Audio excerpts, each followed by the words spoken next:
Assalamualaikum warahmatullahi wabarakatuh. Pada sesi kali ini saya akan menyampaikan tema materi tentang pengenalan sistem informasi puskesmas ya. Jadi ada yang menarik dari sistem informasi puskesmas yang merupakan salah satu kegiatan pencatatan dan pelaporan di FKTP ya, atau tes pelayanan kesehatan tingkat pertama di puskesmas itu sendiri.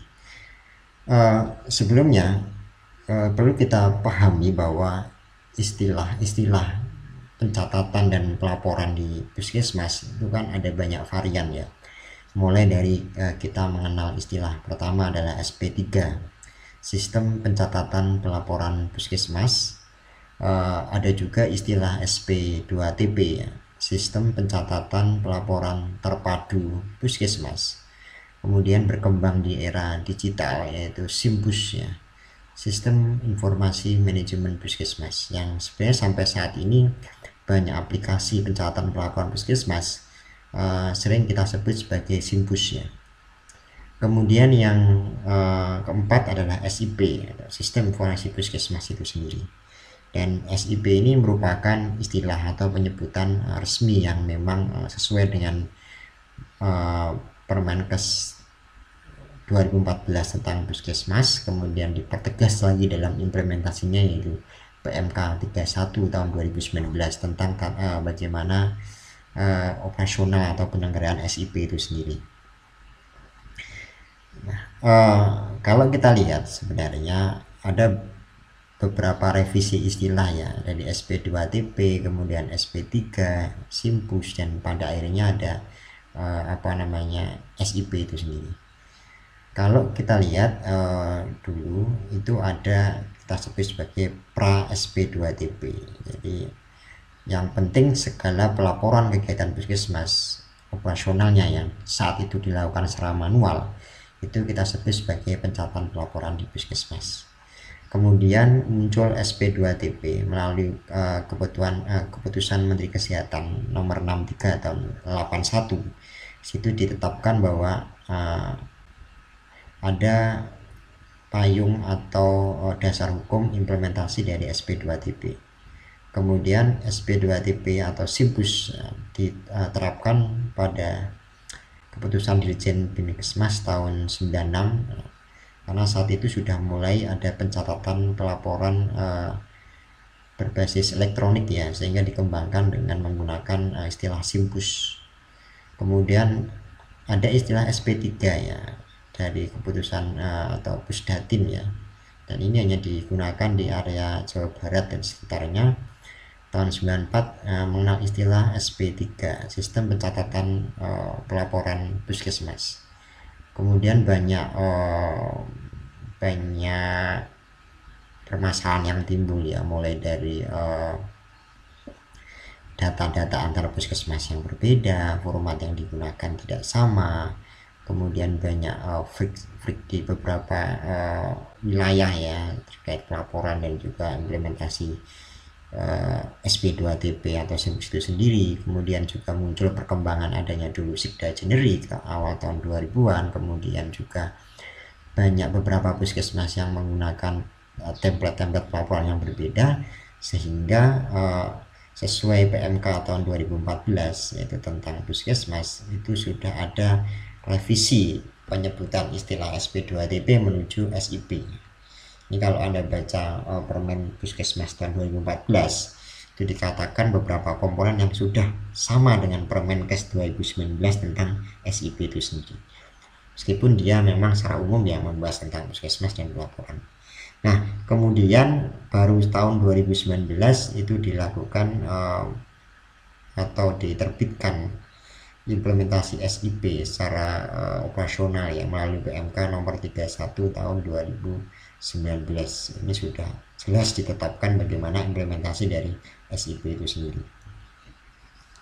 Nah, kalau kita lihat dasar hukum atau implementasinya cara operasional ya, saya tidak menyebutkan undang-undang tapi langsung pokok ke operasional yaitu di Permenkes.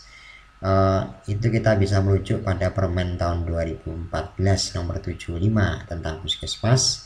Kemudian ada Permenkes nomor 44 tahun 2016 tentang pedoman manajemen puskesmas ya. Dia juga berbicara tentang bagaimana penyediaan data dan informasi puskesmas. Kemudian secara rinci atau operasional teknisnya, baik format pelaporan dan juga bagaimana implementasi pelaporannya itu tertuang pada Permen nomor 31 tahun 2019 ya. Nanti bisa Anda download dan baca sendiri. Nah, kemudian kalau kita lihat sistem informasi puskesmas, sesuai pengertiannya adalah bahwa merupakan pencatatan dan pelaporan dari pelayanan kesehatan di puskesmas.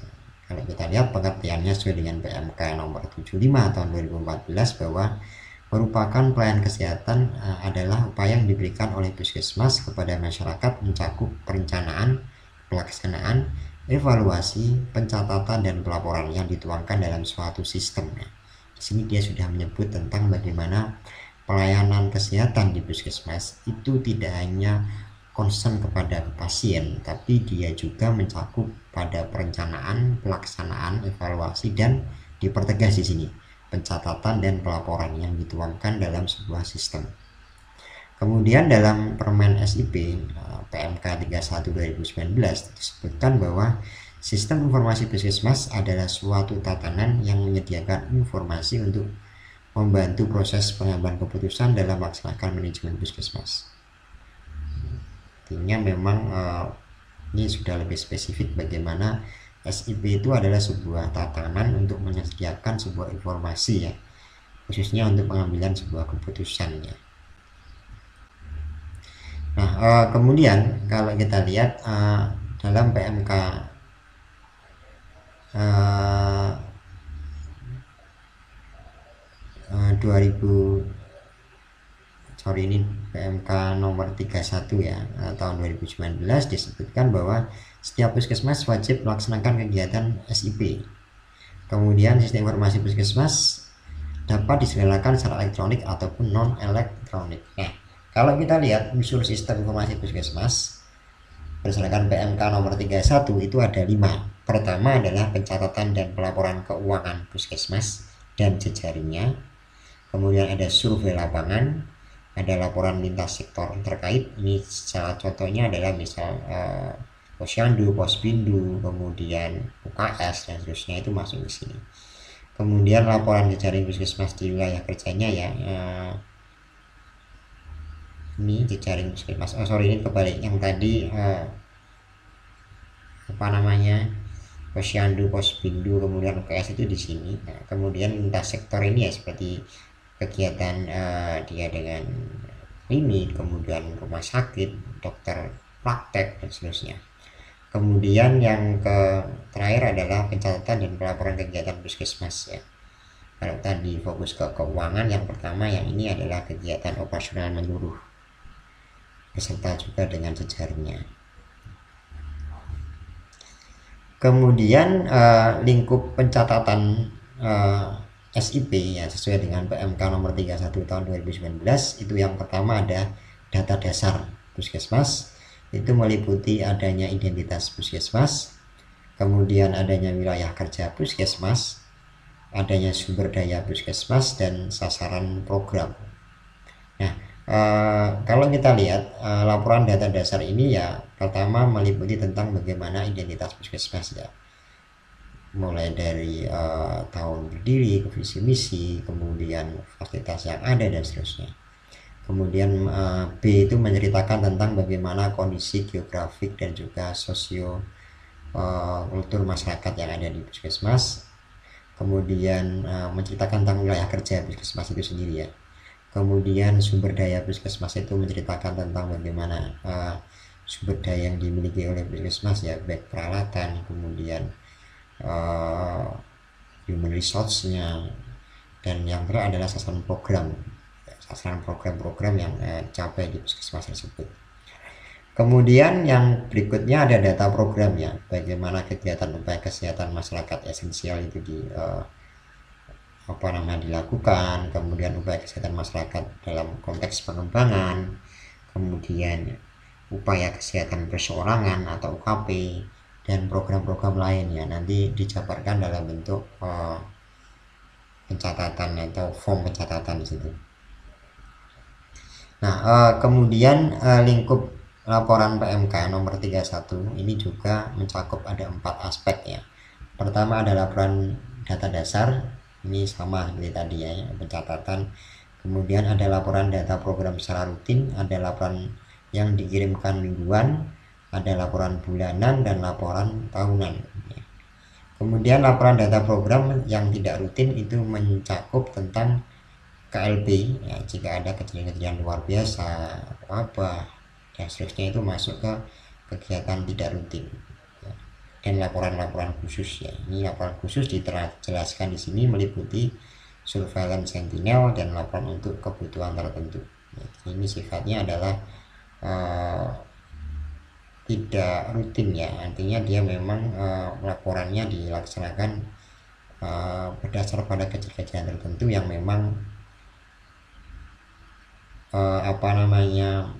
bisa ada, bisa juga tidak, tergantung dari konteks atau kondisi wilayah kerja puskesmas saat itu. Berbeda dengan data rutin yang memang ini harus dilaporkan ke dinas kesehatan secara rutin, baik mingguan, bulanan ataupun tahunan. Nah, kemudian SIP itu kalau kita lihat dia merupakan bagian dari SIKDA, Sistem Informasi Kesehatan Daerah. Sesuai dengan PMK 75 tahun 2014 bahwa sistem informasi puskesmas merupakan bagian dari sistem informasi kesehatan kabupaten atau kota. Maka SIP itu sendiri sebenarnya memang kalau kita berbicara dalam konteks integrasi data dan informasi, maka SIP itu ya harus terintegrasi dengan SIKDA ya, atau sistem informasi kesehatan daerah di kabupaten kota masing-masing. Karena memang kewajiban dari puskesmas itu melaporkan setiap kegiatan baik rutin ataupun non rutin secara berkala, baik mingguan, bulanan atau tahunan kepada dinas kesehatan terkait. Kemudian kewajiban menyampaikan laporan itu tertuang pada PMK 31 2019 bahwa dalam menyelenggarakan sistem informasi puskesmas atau SIP, dia wajib menyampaikan laporan kegiatan puskesmas secara berkala kepada dinas kesehatan. Kemudian laporan puskesmas, nah ini merupakan sumber data dari pelaporan data kesehatan prioritas yang diselenggarakan melalui komunikasi data atau Komdat ya. Yang sebenarnya kita juga mengenal implementasi Komdat itu ya juga tertuang dalam Permenkes tentang komunikasi data elektronik. Nah, artinya bahwa proses pengumpulan data memang dimulai dari skup terkecil ya, puskesmas, kemudian SIKDA di daerah atau kabupaten kota, kemudian baru provinsi, baru nanti kita berbicara tentang komunikasi data nasional yang atau bank data nasional yang dia merekod semua kegiatan Fasiankes di seluruh atau sakupan nasional. Nah, gambaran umum Simpus kalau kita lihat ini merupakan proses membantu kegiatan operasional puskesmas. Tujuannya adalah meningkatkan kualitas manajemen melalui pemanfaatan data SP2TP atau SP3 dan informasi lain yang menunjang. Artinya bahwa implementasi Simpus atau SIP itu sendiri adalah memanfaatkan data SP2TP atau SP3 yang dia sebenarnya manual ya. Kemudian membantu atau meningkatkan efisiensi dan efektivitas pelaporan berbasis elektronik. Nah, kemudian penyelenggaraan Simpus kalau kita lihat sumber informasinya ya basisnya kalau dulu itu ya sama seperti kalau kita masih pakai laporan yang lama SP2TP atau SP3 ya base-nya sama, hanya kita beda istilah dan implementasi ya. Base-nya kita bisa ambil dari kartu individu, rawat jalan ibu, kemudian kegiatan TB dan seterusnya, register atau kunjungan, laporan KLB Sentinel, kemudian ada family folder, RM family folder ya, dan seterusnya. Nah, ini merupakan sumber data dari Simpus sendiri yang memang base-nya adalah semuanya berbasis data manual, dan itu sebenarnya masih terjadi di seluruh puskesmas di wilayah kerja di Indonesia. Artinya memang meskipun sekarang sudah banyak yang sudah adanya implementasi SIP 2019 dan juga sudah banyak tempat yang mengimplementasikan Simpus ya, dengan model-model Simpus dan berbagai macam bentuknya, namun memang kegiatan SP2TP manualnya ya masih tetap jalan ya. Dan itulah yang memang menjadi PR, bagaimana perubahan pencatatan menjadi dari manual menuju ke pencatatan berbasis elektronik. Nah, kemudian untuk alur data di Dinkes Kabupaten Kota, kalau kita lihat memang kita harus pahami bahwa data di puskesmas itu kan orientasinya tidak hanya pada data individu ya, atau UKP perorangan, tapi juga data agregat ya. Karena orientasi puskesmas itu 70% adalah upaya kesehatan masyarakat atau UKM. Nah, kalau kita lihat alurnya bahwa di sini ada data agregat dari puskesmas atau rumah sakit, kemudian tabel dikirimkan, diolah, kemudian dikirim data, dan juga setelah diolah di kabupaten kota baru dikirimkan ke dinas kesehatan provinsi. Kemudian kalau kita lihat permasalahan yang sering timbul berkaitan dengan pelaporan adalah banyaknya data-data yang dikerjakan secara manual ya. Karena kita lihat mulai dari kegiatan pendaftaran di puskesmas, pencatatan pasien baru, kemudian pencatatan rekam medis, kemudian indexing, dan seterusnya memang masih dilakukan secara manual, sehingga memang terkadang beberapa SDM itu memang merasa kesulitan karena dia harus melakukan 2 kali kegiatan, baik input data di manual ataupun di elektronik. Nah, kemudian yang kedua adalah pengisian form dan buku register terlalu banyak dan rumit ya, dan ini juga masih sering terjadi. Banyak form-form atau buku-buku register yang memang harus diisi oleh petugas puskesmas, sehingga dalam pelaporan dan alih datanya juga memang membutuhkan waktu. Kemudian sulit mencari sumber data sebelumnya, kesulitan melacak data-data yang dulu yang masih digunakan manual ataupun masih diinput di Excel ataupun media yang lain, itu yang menyebabkan memang bagaimana manajemen data di puskesmas meskipun sudah banyak menerapkan secara elektronik ataupun menggunakan sistem formasi, mereka masih sangat kesulitan karena banyak data-data yang miss ya. Artinya banyak data yang dulunya belum dialih mediakan, datanya sudah hilang, ataupun memang mereka masih kesulitan juga dalam proses pengalihan media dari dulunya yang ke manual kemudian diinputkan elektronik. Itu juga butuh waktu yang cukup lama. Itu merupakan beberapa masalah dalam implementasi SIP atau Simbus itu sendiri. Ya, saya kira itu pengenalan awal tentang bagaimana SIP atau sistem informasi puskesmas. PR untuk Anda adalah PR baca. Silakan Anda baca, download tentang Permenkes nomor 31 tahun 2019 tentang SIP. Anda baca bagaimana konteks implementasinya dan juga Anda pahami tentang bagaimana form-form yang digunakan untuk pencatatan dan pelaporannya, sehingga nanti Anda bisa lebih paham dan mengenal tentang bagaimana fungsi SIP dalam konteks pencatatan dan pelaporan. Saya kira itu